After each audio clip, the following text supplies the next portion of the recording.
Soumi MK vlogs. இன்னைக்கு வீட்லயே 4 ஃபிளேவர்ல lace masala and lace எப்படி பண்றதுன்னு தான் பார்க்க போறோம். வாங்க வீடியோக்குள்ள போகலாம். என்னென்ன ஃபிளேவர் பண்ணிருக்கேன் அப்படின்னு பாத்தீங்கன்னா சால்ட், அதுக்கப்புறம் blue colour Lay's Indian spicy, அதுக்கப்புறம் கிரீமி அண்ட் ஆனியன், அதுக்கப்புறம் டொமேட்டோ ஃபிளேவர். வாங்க எப்படி பண்ணுன்னு பார்க்கலாம். ஃபஸ்ட்டு வந்து நம்ம டாப்பிங்ஸ் ரெடி பண்ணிடலாம். அதுக்கு வந்து ஒரு மீடியம் சைஸ் தக்காளி 3 வந்து நல்லா மெல்லிஸாக ஸ்லைஸ் பண்ணி எடுத்துக்கிட்டேன். நீங்கள் ஸ்லைஸ் பண்ணி காய வச்சாதான் நமக்கு வந்து காய வச்சு எடுக்க ஈஸியாக இருக்கும். ரொம்ப பொடியாக சாப் பண்ணி காய வச்சிங்கன்னா அது அப்படியே அந்த பிளேட்டில் வந்து ஒட்டிக்கும். ஸோ இப்போ நம்ம கட் பண்ண தக்காளி எல்லாம் பிளேட்டில் ஒன்று மேலே ஒன்று இல்லாத மாதிரி நல்லா கொஞ்சம் டிஸ்டன்ஸ் விட்டு பிளேட்டு ஃபுல்லாக பரப்பிட்டு ஒரு அரை ஸ்பூன் அளவுக்கு உப்பை தூவி ரெடி பண்ணி வச்சுக்கோங்க. தக்காளியில் உப்பு போடலன்னா ஃபங்கஸ் வந்துடும். இப்போ வந்து செகண்டாக ஒரு சாப்பரில் வந்து நான் வெங்காயத்தை நல்லா பொடிசாக சாப் பண்ணி எடுத்திருக்கேன். உங்கள்கிட்ட சாப்பர் இல்லை அப்படின்னா நீங்கள் பல்ஸ் மோடில் மிக்சியில் லைட்டாக அடித்து எடுத்துக்கோங்க. ரொம்ப பேஸ்ட்டாக அரைச்சிட்டிங்கன்னா நமக்கு வந்து வெங்காயம் உதிராக வராது. இப்போ அதில் இருக்க தண்ணி எல்லாம் கையிலே பிழிஞ்சு எடுத்துகிட்டு ஒரு தட்டில் வெறும் அந்த வெங்காயத்தை மட்டும் நல்லா பரப்பின மாதிரி விட்டுறணும். அதாவது தேங்காய் பூ மாதிரி இருக்கும். இப்போ அடுத்து வந்து ஒரு 15 போல் பூண்டை வந்து நல்லா ஃப்ளாட்டாக இதோ இந்த மாதிரி தட்டி அதையும் ரெடி பண்ணி வச்சுக்கோங்க. 15லேருந்து 20 பூண்டு. அதுக்கப்புறம் ஒரு 1/4 மாங்காய் வந்து நான் நல்லா துருவி எடுத்திருக்கேன். மாங்காவையும் வந்து நம்ம துருவி காய வச்சாதான் நமக்கு வந்து சீக்கிரமாக காயும். பொடி பொடியாக கட் பண்ணால் காயாது. இப்போ இந்த 4 இன்க்ரீடியன்ஸையும் வெயிலில் 2 நாள் நல்லா காய வச்சு எடுத்துக்கிட்டேன். நல்லா சூப்பராக காஞ்சிருச்சு. பூண்டெல்லாம் பாருங்கள் எப்படி சத்தம் கேட்குது. இது வந்து நம்ம மாங்காவும் அப்படி கையிலே நசுக்கணுன்னா உடையும் மொறுன்னு. தக்காளி பாருங்கள், தக்காளியும் நல்லா சூப்பராக காஞ்சிருச்சு. வெங்காயமும் நல்லா செம்மையாக காஞ்சிடுச்சு. அதையும் எடுத்து நம்ம அப்படியே கையில் நசுக்கணுன்னா நல்லா க்ரஷ் ஆகும், கஸ்தூரி மேத்தி மாதிரி. ஸோ இப்போ வந்து இதெல்லாம் நம்ம பவுடர் பண்ணிக்கலாம். இப்போ வந்து ஒரு மிக்ஸி ஜாரில் வந்து தக்காளியை போட்டு நல்லா ஃபைன் பவுடராக அரைச்சி எடுத்துக்கிட்டேன். இந்த ட்ரை இன்க்ரீடியன்ஸ்லேயே தக்காளி மட்டும்தான் கொஞ்சம் டைம் எடுக்கும் பொடியாக அரைக்கிறதுக்கு. அப்பப்போ நம்ம ஓப்பன் பண்ணி மிக்ஸ் பண்ணி அரைக்கிற மாதிரி இருக்கும். மீதி எல்லா இன்க்ரீடியன்ஸுமே சட்டுன்னு அரைப்பட்டுரும். இப்போ வந்து நமக்கு டொமேட்டோ பவுடர் ரெடி ஆயிடுச்சு. எவ்வளோ ஃபைனாக அரைச்சிருக்கேன் பார்த்தீங்களா? இந்த மாதிரி அரைச்சி எடுத்துக்கோங்க. அடுத்து வந்து மாங்காய் பவுடர் போட்டு அரைச்சி எடுத்துக்கிட்டேன். மாங்காவுமே நல்லா சீக்கிரமாக அரைப்பட்டுடும். உங்களால் எவ்வளோ ஃபைனாக உங்கள் மிக்சியில் அரைக்க முடியுமோ அந்த அளவுக்கு அரைச்சி எடுத்துக்கோங்க. நெக்ஸ்ட்டு வந்து பூண்டு பவுடர் அரைச்சி எடுத்துக்கலாம். இப்போ இந்த பூண்டு வந்து எவ்வளோ கொஞ்சமாக இருக்குது. நான் ஒரு 15 பல்லு பூண்டு தான் எடுத்தேன். ஆனால் இது அரைச்ச உடனே நிறைய குவான்டிட்டி வந்துடுச்சு. அதனால் பூண்டு காய வைக்கும் போது ஒரு 15 பல்லுலேருந்து 20 பல்லு வரைக்கும் நீங்கள் காய வச்சாலே போதும். தக்காளி வந்து 3 தக்காளி காய வச்சேன். மாங்காய் 1/4 மாங்காய். வெங்காயம் வந்து பார்த்திங்கன்னா 2 பெரிய வெங்காயம் நல்லா பெருசாக. இப்போ வந்து வெங்காயம் பொடி லாஸ்ட்டாக அரைச்சி எடுத்துக்குவோம். இதுவும் வந்து ரொம்ப சீக்கிரமாகவே சட்டுன்னு ஃபைன் பவுடர் ஆகிடும். ஸோ நல்லா எல்லாமே சூப்பராக செம்ம அழகாக கலர்ஃபுல்லாக ரெடி ஆகிடுச்சு. இப்போ வந்து நம்ம ஸ்பைஸ் பவுடர் ரெடி பண்ணிக்கலாம். ஒரு அரை ஸ்பூன் வெறுமிளகாய் தூள், அரை ஸ்பூன் சீரகத்தூள், அரை ஸ்பூன் கரம் மசாலா, அரை ஸ்பூன் தனியாத்தூள். கடாயை வந்து ஹீட் பண்ணி ஆஃப் பண்ணிவிட்டு அதுக்கப்புறம் இந்த மசாலாவை சேர்த்து ஒரு 2 நிமிஷம் ட்ரை ரோஸ்ட் பண்ணி எடுத்துக்கலாம். அந்த பச்சை வாசனை போகிறதுக்காக அடுப்பை ஆன்லேயே வச்சு மசாலா ட்ரை ரோஸ்ட் பண்ணிங்கன்னா மசாலா தீஞ்சு போயிடும். ஸோ அடுப்பை சூடு பண்ணிவிட்டு ஆஃப் பண்ணி அந்த சூட்லேயே வறுத்து எடுத்துக்கோங்க. அதே மாதிரி தான் ஆரிகானோ. லைட்டாக அடுப்பை வந்து சூடு பண்ணிவிட்டு 1 டேபிள் ஸ்பூன் அளவுக்கு ஆரிகானோ எடுத்து அதை ட்ரை ரோஸ்ட் பண்ணி மிக்சியில் ஃபைன் பவுடரை அரைச்சி எடுத்துக்கிட்டேன். அப்புறம் 1 டேபிள் ஸ்பூன் சர்க்கரையை வந்து ஃபைன் பவுடராக அரைச்சி பவுடர் சுகரை ரெடி பண்ணி வச்சுக்கிட்டேன். இப்போ வந்து நம்ம சீஸ் பவுடர் பண்ணிக்கலாம். கொஞ்சோண்டு பிரெட் க்ரம்ஸை வந்து அப்படியே கையிலேயே நசுக்கி ஒரு பேனில் போட்டுட்டு அடுப்பு ஆன் பண்ணிவிடுங்க. நான் வந்து இன்றைக்கி சீஸ் ஸ்லைஸ் எடுத்திருக்கேன். நீங்கள் வந்து ப்ராசஸ்டு சீஸ் கூட யூஸ் பண்ணிக்கலாம். மொசரல்லா சீஸ் மட்டும்தான் நமக்கு வந்து பவுடராக வராது. ப்ராசஸ்டு சீஸ் இல்லைனா வந்து சீஸ் ஸ்லைஸ் இது ரெண்டுமே நல்லா யூஸ் ஆகும். இந்த சீஸ் வந்து நல்லா உப்பி பலூன், அதாவது பூரி மாதிரி வரும். நம்ம அப்படியே திருப்பி போட நல்லா மொறுன்னு ஆகிடும். அதுக்கப்புறம் அது ஆறுனதுக்கப்புறம் அதை உடச்சி ஒரு மிக்ஸி ஜாரில் சேர்த்து ஃபைன் பவுடராக அரைச்சிட்டோன்னா நமக்கு வந்து ஹோம்மேட் சீஸ் பவுடர் ரெடி ஆகிடுச்சு. உங்ககிட்ட ஆரிகானோ இல்லைன்னா நீங்கள் கருவேப்பிலையும் கொத்தமல்லியும் ஒரு 4-5 நாள் வெயிலில் காய வச்சு மிக்சியில் பவுடரை அரைச்சி எடுத்துக்கலாம். அதுக்கப்புறம் ஒரு அரை ஸ்பூன் மிளகுத்தூளும் எடுத்துக்கிறேன். இப்போ என்னென்ன மசாலாலாம் ரெடி பண்ணி வச்சுருக்கோன்னு பார்த்துக்கலாம். Onion powder, tomato powder, garlic powder, raw mango powder, oregano powder, salt, chilli powder, நம்ம எல்லா மசாலாவும் வருத்தோம்ல அது, அதுக்கப்புறம் pepper, sugar powder, cheese powder இத்தனை வந்து மசாலா ரெடி பண்ணி இப்போ வச்சுட்டோம். இப்போ வந்து நம்ம சிப்ஸ் பண்ணிடலாம். உருளைக்கிழங்கை வந்து நல்லா தோலெல்லாம் சீவி கழுவி எடுத்திருக்கேன். நான் வந்து இன்றைக்கி ஸ்லைஸிங்கில் போட்டு எடுத்துக்கிறேன். நீங்கள் கையிலையுமே ஸ்லைஸ் பண்ணி எடுத்துக்கலாம். சிப்ஸு வந்து நல்லா பெரிய பெரிய உருளைக்கிழங்கா எடுத்துக்கிட்டிங்கன்னா உங்களுக்கு வந்து நல்ல கடையில் கிடைக்கிற மாதிரியே இருக்கும். எனக்கு ரொம்ப பெருசாக கிடைக்கல, மீடியம் சைஸ் தான் கிடச்சிச்சு. ஸோ இப்போ இந்த சிப்ஸ் எல்லாம் ஸ்லைஸ் பண்ணிவிட்டு உருளைக்கிழங்கெல்லாம் தண்ணியில் போட்டு நல்லா கழுவுங்க. அந்த தண்ணி வந்து கிளியர் ஆகணும். ஒரு 2-3 தடவை கழுவுனீங்கன்னா நல்லா கிளியர் ஆகிடும். இப்போ நான் வந்து ஒரு 2-3 தடவை கழுவிட்டு காட்டுறேன் பாருங்கள். இப்போ தண்ணி எவ்வளோ தெளிவாக இருக்குது பார்த்தீங்களா? நல்லா அந்த உருளைக்கிழங்கு வெள்ளையாயிடுச்சு. இப்போ வந்து இதை ஒரு 2-3 நிமிஷம் நல்லா வடிகட்டணுன்னா அந்த தண்ணி எல்லாம் வடிஞ்சிரும். அதுக்கப்புறம் வீட்டுக்குள்ளவே ஒரு ஃபேன் கீழே ஒரு கிளாத்தில் வந்து நம்ம ஸ்லைஸ் பண்ணி வச்ச உருளைக்கிழங்கெல்லாம் ஒரு 20-30 நிமிஷம் காய வச்சு எடுத்துக்கலாம். அதுக்கு மேலே காய வச்சிங்கன்னா அது ரொம்ப சுருங்கிடும். ஸோ மேக்ஸிமம் 30 மினிட்ஸ் வந்து இதுக்கு போதும். நல்லா ஃபேன் கீழவே ஒரு 30 மினிட்ஸ் ட்ரை பண்ணி இதெல்லாம் எடுத்துக்கலாம். நல்லா ஒன்றோடு ஒன்று ஒட்டியிருக்கோல எல்லாத்தையும் நல்லா பிரித்து விட்டு காய வச்சு எடுத்துக்கோங்க.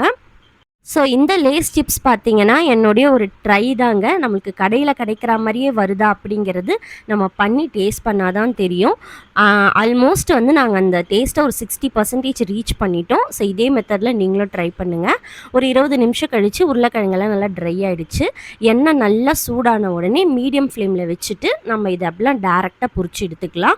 லோ ஃப்ளேமில் மட்டும் அடுப்பை வச்சிடாதீங்க. சிப்ஸு வந்து ரொம்ப சாஃப்டாக நசன்னு ஆகிடும்.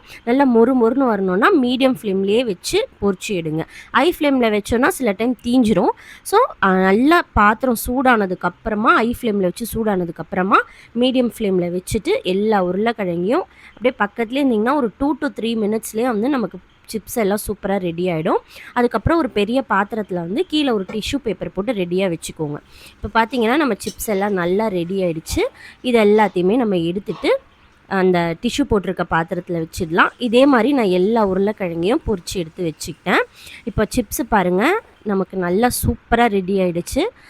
சிப்ஸோட டெக்ஸ்சரும் பார்த்தீங்கன்னா நல்லா பர்ஃபெக்டாக வந்திருக்கு. உங்கள்கிட்ட வந்து அந்த லேஸில் வர மாதிரி கோடு வர மாதிரியே பிளேட் இருந்துச்சுன்னா நீங்கள் அதில் ஸ்லைஸ் பண்ணி சிப்ஸ் போட்டுக்கோங்க. என்கிட்ட அது இல்லாதெல்லாம் நான் நார்மல் பொட்டேட்டோ சிப்ஸ் மாதிரியே பொரிச்சு எடுத்துக்கிட்டேன். இப்போ ஃபஸ்ட்டு வந்து நம்ம கிளாசிக் சால்ட்டட் வந்து ரெடி பண்ணிடலாம். அதுக்கு வந்து ஒரு 1/4 ஸ்பூன் அளவுக்கு சால்ட்டு, 1/4 ஸ்பூனுக்கும் கம்மியாக சுகர் பவுடர், இது ரெண்டுத்தையும் சேர்த்து நல்லா மிக்ஸ் பண்ணோன்னா நமக்கு வந்து அந்த கிளாசிக் சால்ட்டட் ரெடி ஆகிடும். Yellow colour Lay's. ஸோ நான் இதில் என்னென்ன இன்க்ரீடியன்ஸ் யூஸ் பண்ணுறேன் அப்படிங்கிறத நான் சைடில் ஸ்க்ரீன்லேயும் கொடுத்துருக்கேன், அதையும் பார்த்துக்கோங்க. ஸோ இப்போ நம்ம நெக்ஸ்ட் லேஸ் ரெடி பண்ணிடலாம். ரெட் கலர் லேஸ் தான் ரெடி பண்ண போகிறோம். Spanish tomato tango. இதில் வந்து டொமேட்டோ ஃப்ளேவர் தான் நிறைய இருக்கணும். அதனால் நான் 1 டீஸ்பூன் அளவுக்கு டொமேட்டோ பவுடர் எடுத்துக்கிறேன்.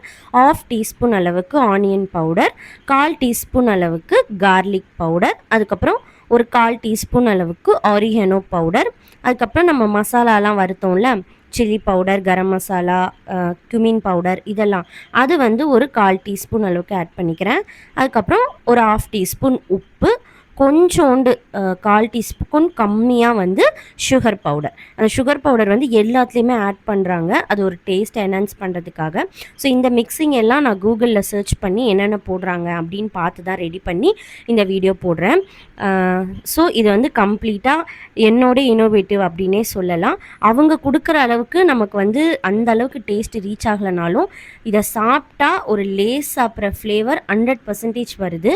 ஸோ இந்த சிப்ஸை வந்து பொறிக்கவே என் பையன் காலி பண்ணிட்ட ஒரு குட்டி கைப்பு வந்தது பார்த்தீங்களா. ஸோ நம்ம ப்ரிசர்வேட்டிவ்லாம் இல்லாமல் நேச்சுரலான இன்க்ரீடியன்ஸை நம்மளே ரெடி பண்ணி பண்ணுறதால லேஸை விடவே ரொம்ப சூப்பராக இருந்ததுங்க. நான் சும்மாலாம் சொல்ல, நீங்கள் ட்ரை பண்ணி பார்த்தா உங்களுக்கே தெரியும். இப்போ நம்ம வந்து தேர்டாக ரெடி பண்ணிகிட்டு இருக்கிறது வந்து blue colour Lay's Indian magic masala.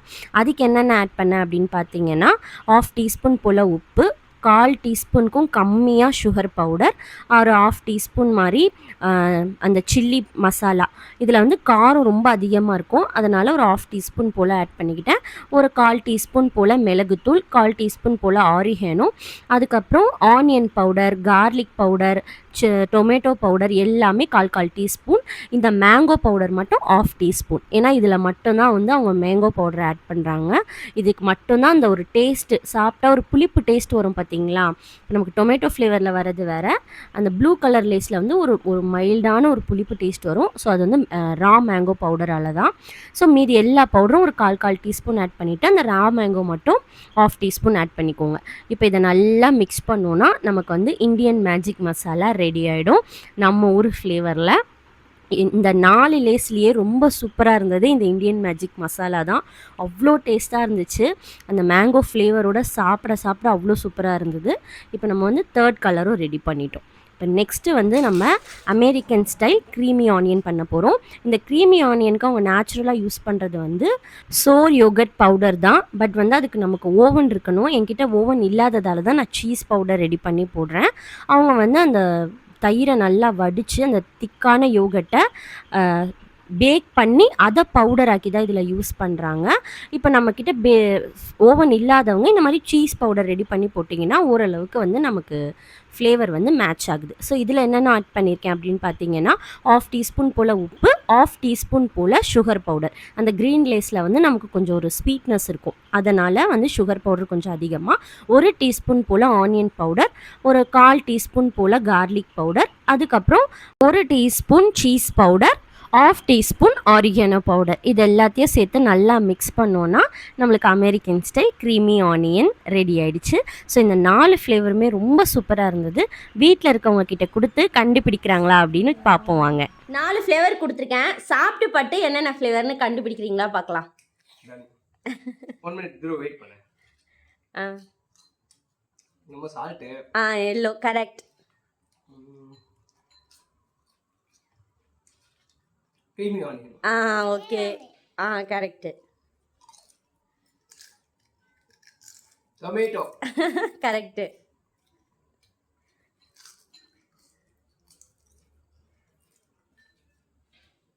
இது ஸ்பைசியா இருக்கு. ப்ளூவா? Blue. Nice. Thank you. Good effort. Thank you. Welcome. So சூப்பராக வீட்லேயே நம்ம 4 வெரைட்டி ஆஃப் லேஸ் பண்ணியாச்சு. எல்லாமே நான் எதிர்பார்த்ததை விட ரொம்ப சூப்பராக வந்தது. ஏன்னா நான் நிறைய எஃபர்ட் போட்டு தான் இந்த ரெசிபி பண்ணேன். நான் அதாவது எடுத்த வீடியோலேயே ரொம்ப கஷ்டப்பட்டு நிறைய டைம் எடுத்து பண்ணேன்னா அது வந்து இந்த லேஸ் வீடியோ தான். ஸோ உங்களுக்கு பிடிச்சிருந்தா லைக் பண்ணுங்கள், ஷேர் பண்ணுங்கள். இந்த மாதிரி நிறைய ரெசிபிஸ் பார்க்க நம்மளை சப்ஸ்கிரைப் பண்ணிக்கோங்க. பாய்.